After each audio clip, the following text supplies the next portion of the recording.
पर उदास क्यों बैठी है। व्यास जी मथुरा के रहने वाले थे, बहुत मस्त। छत पर उदास क्यों बैठी है, तू मेरे पास चली आ रही। जीवन के सुख दुख बढ़ जाएं, कुछ मैं गाऊं कुछ तू गा रही। तू जहां कहीं भी जाएगी, जीवन भर कष्ट उठाएगी, यारों के साथ रहेगी तो मथुरा के पेड़े खाएगी।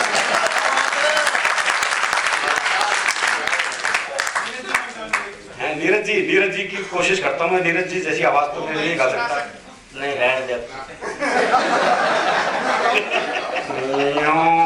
ना हो उदास रूपासी, तो मुस्कुराती जा। मौत में भी जिंदगी के फूल कुछ खिलाती जा। जाना तो हर एक को है एक दिन जान से, जाते जाते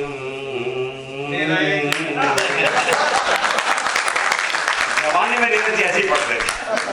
आखिरी लाइन तो करके चलती थी।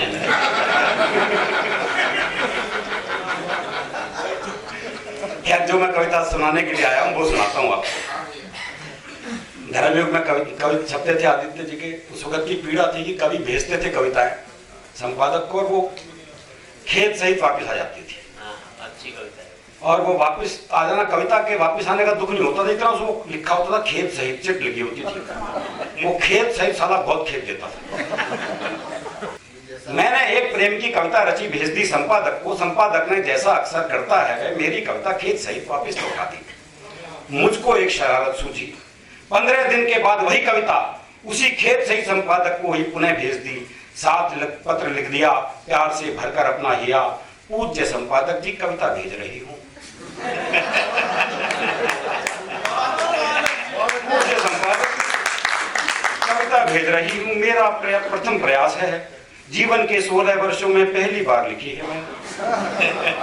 आशा है दिल आप नहीं मेरा तोड़ेंगे, मेरी इस कविता को वापस मेरे पास नहीं मोड़ेंगे। आभारी होंगी यदि कविता छप जाएगी, शेष आपकी कृपा चाहिए, आपकी पद्मनी। संपादक की चिट्ठी आई। पहले कविता लौट के आती थी। संपादक की चिट्ठी आई, शुभ पद्मनी कविता मिली। हृदय की सोई सोई कलियां खिली इसे छूते ही। कविता क्या है, कस्तूरी है, शब्द शब्द मकरंद भरा है, अक्षर अक्षर सिंदूरी है। भीम काय अति ललित आपका प्रथम यत्न है।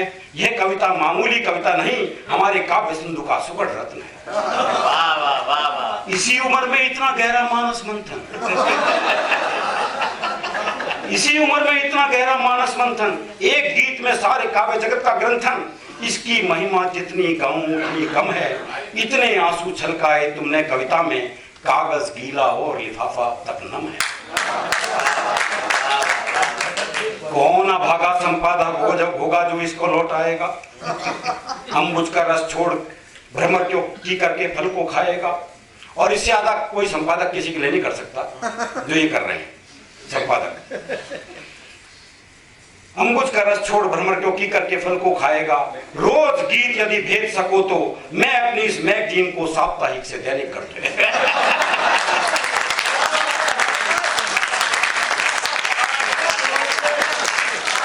रोज गीत यदि भेज सको तो मैं अपनी इस मैगजीन को साप्ताहिक से दैनिक कर दूं।